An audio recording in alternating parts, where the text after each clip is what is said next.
Welcome to EDU World Space. In this question, we are told that asteroids have average densities of about 2,500 kilograms per meter cubed and radii from 470 kilometers down to less than a kilometer. And we're asked to estimate the radius of the largest asteroid from which you could escape simply by jumping off, assuming that the asteroid has a spherically symmetric mass distribution. And then in part B, we're asked to calculate something a little bit different. So let's go ahead and start off with part A. And we were given a hint. The hint is that we can estimate our jump speed by relating it to the maximum height that you can jump on Earth. So in order to estimate the largest asteroid that we could escape from, we need to know the biggest escape speed that we can generate with our legs, right? So this is what this hint is about, right? If so, we're looking at, a person and they jump off the ground with some speed. That speed is going to be the escape speed.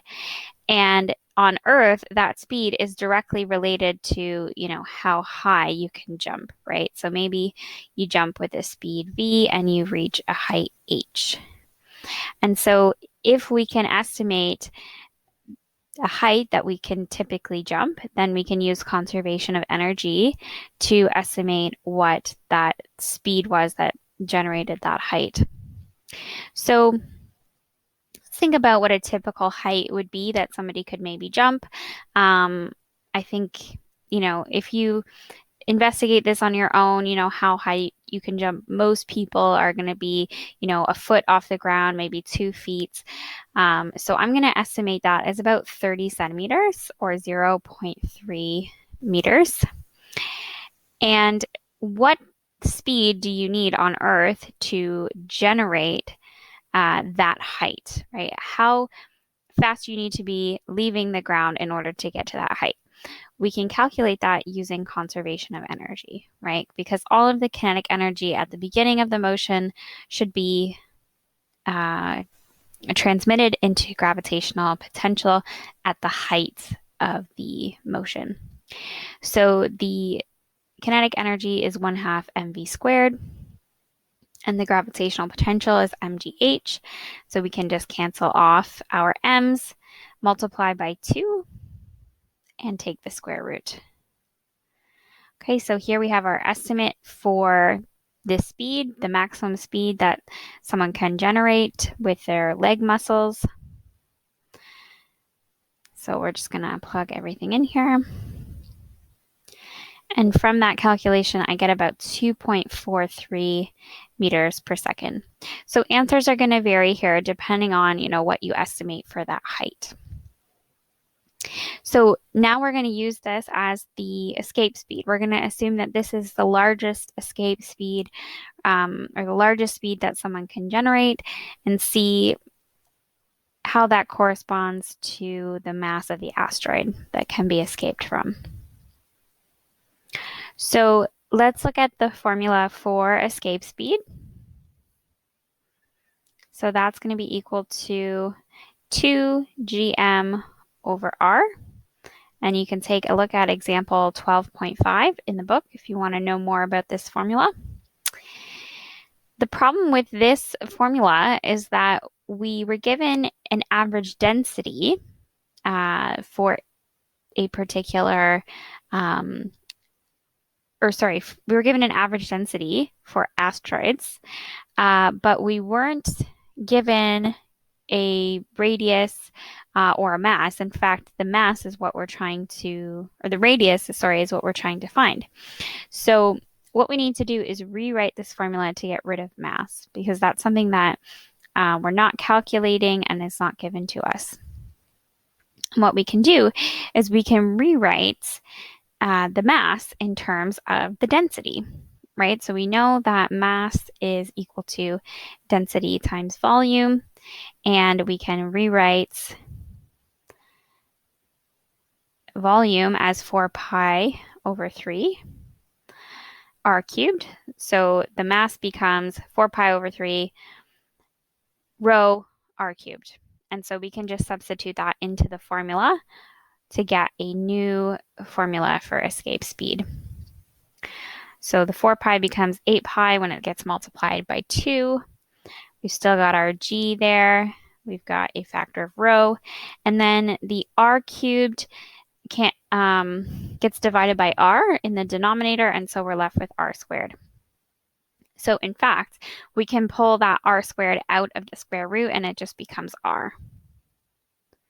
So everything else is still inside the square root. We're just pulling out the r squared, taking the square root, so that becomes r.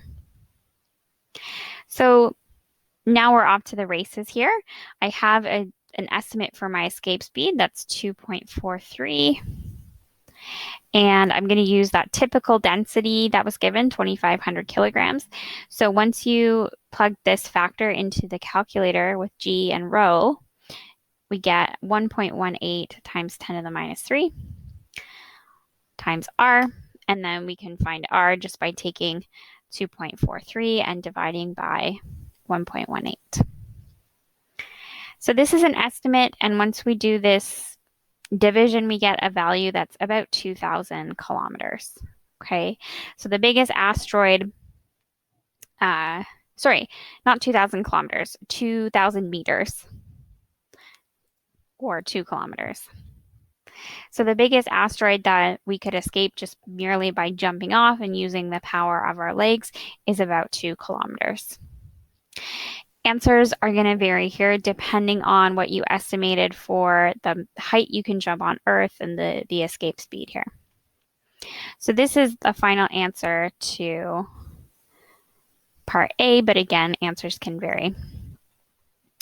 In part B, we're told that Europa is one of Jupiter's 4 largest moons, and it has a radius of 1,570 kilometers and an acceleration due to gravity of 1.33 meters per second squared. And we're asked to calculate the average density. So let's go ahead and do that. So we're looking for density. We've got a radius of 1,570 kilometers, or 1.5 million meters.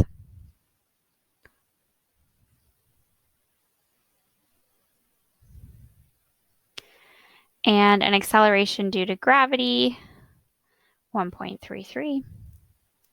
So for density, typically we need a volume, so we can calculate that using the radius, and a mass. The mass is what we don't have here, and that's what we can use g to find. So little g is equal to gm over r squared. And so we can find mass by rearranging this formula, g r squared over big G. So plugging all that in, we get a mass for this asteroid, or not asteroid, but moon of 4.92 times 10 to the 22 kilograms,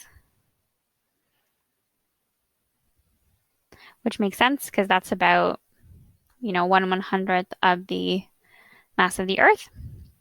And then using this mass as well as the radius, we can calculate the density. So density is just going to be mass over volume. Again, we're going to assume pretty much spherical. So it's going to be 4 pi over 3 r cubed for the volume.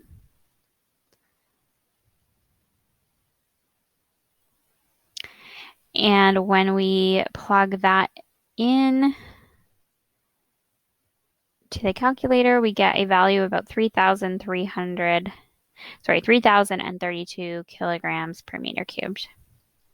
So this is the final answer for part B. It might be kind of hard to see how A and B are related at first, but I think the point it's trying to make is that the density of this moon, Europa, and presumably other moons, is quite similar to the average density for an asteroid. So maybe the point here is that, we could be looking at a source of asteroids in moons, right? Or perhaps that they have a similar source material to one another.